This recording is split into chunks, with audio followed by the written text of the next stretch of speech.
Good evening and salutations, my B&B fans, and welcome back to the best cartoon that they got going on right now. Because this show,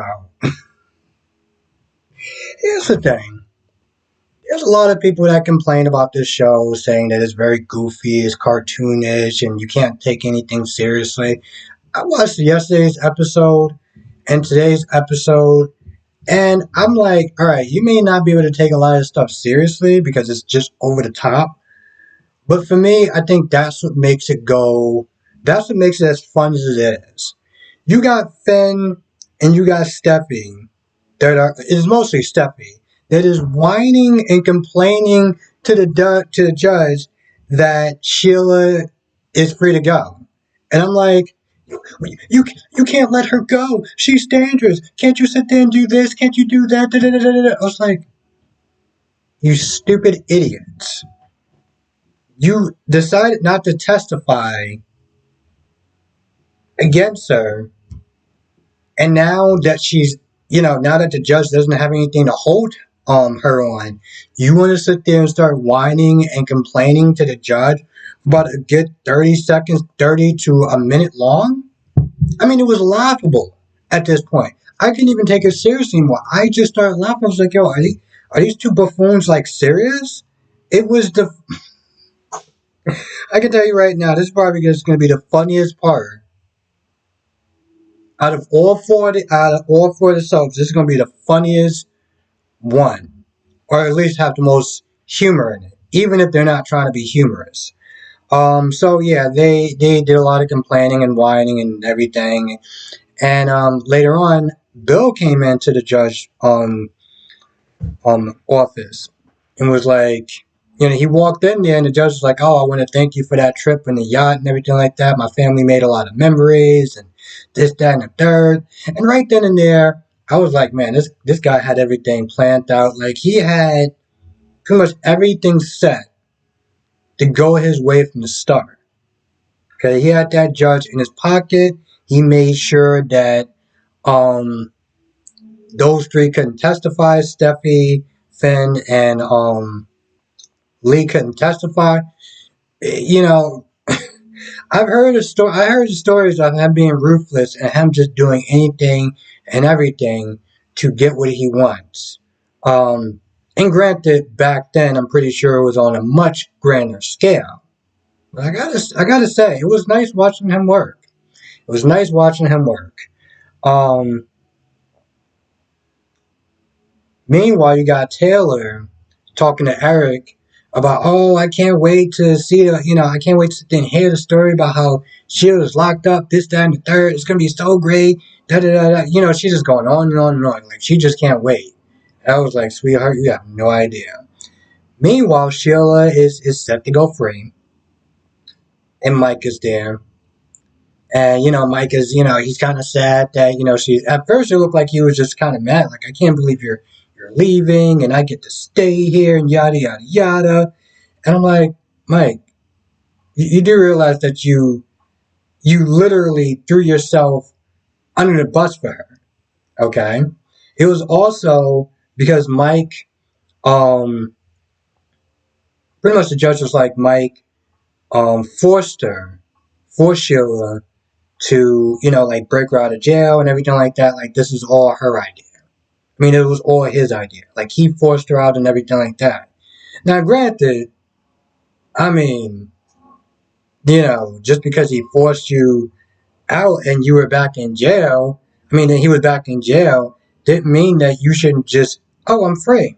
I'm going to go back to jail. But in reality, the judge didn't really have any sort of evidence to really sit there and charge her.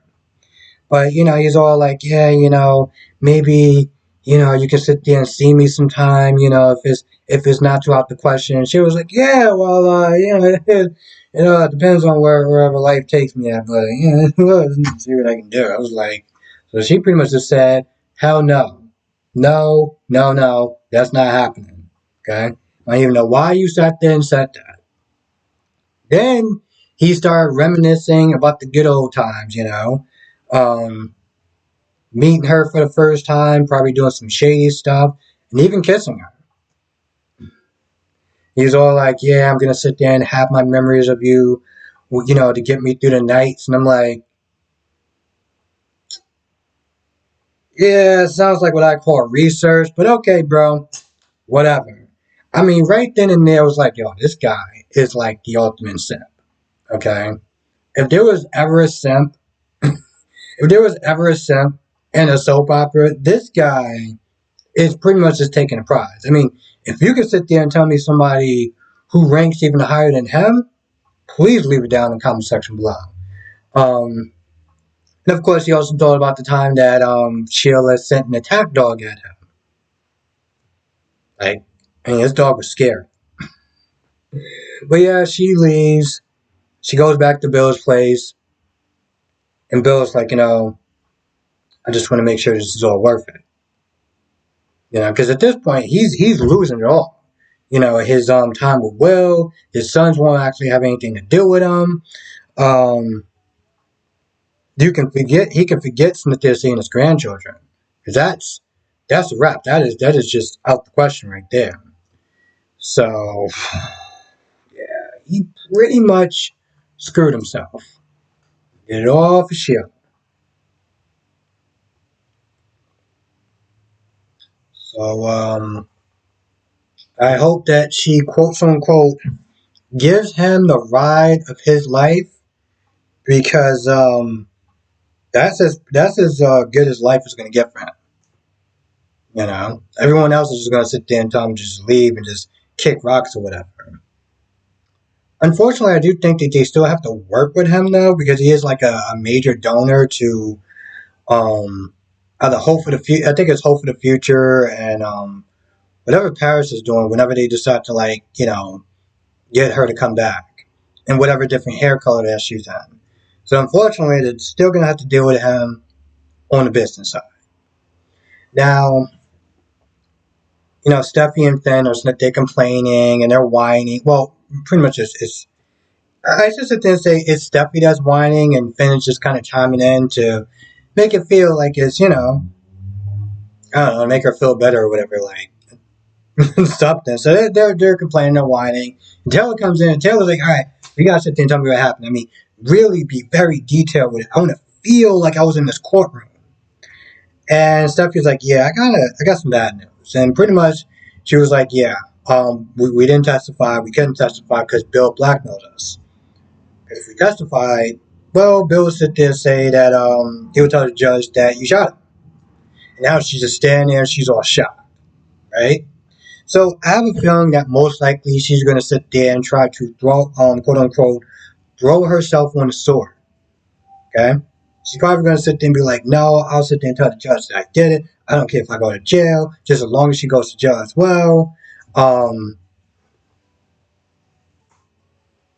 But I'm pretty sure they're going to sit there and probably argue back and forth for like a good 15 minutes, probably. All in all, I gotta sit there and say this was a very entertaining episode. It really was. It was over the top. And yesterday's episode when um I think when they set her free, and Steffi just had that over dramatic look on her face, that real over dramatic, over the top acting. This was something that I thought about when I first started watching soap operas, or even like when I had the idea and I would sit there and watch it for a little bit, just to kind of test the waters, or whatever. And it's like, it's all over the top and everything like that, and everything's just like blown out of proportion, overacting, and stuff like that. And then I saw One Life to Live, and One Life to Live was so grounded. It was so grounded. The dialogue felt like this was dialogue that people used in real life. It didn't feel like it was so. And granted, it probably had its moments, but for the most part, it really felt um, like when things happened, it felt more real as a soap opera can get. With this show, some of these actors are, actors, whatever. Some of these actors, characters, it's just so over the top. But I've come to appreciate it a little bit. Because a lot of times, especially when I first started watching Y&R, very slow, and there's not really a lot going on, and people are being serious sometimes. With B&B, it's to some extent a little kind of refreshing, because at the end of the day, I know that I'm at least going to get a good laugh out of it. If nothing else, I'm going to get a really good laugh out of it. And I can appreciate that. I can appreciate that. Especially on those long days, you just get out of work and you see Stuffy just being over the top. Judge, no, you can't do that. It's just so laughable. It's like, I'm so glad that I actually called B&B today. It made me feel so much better.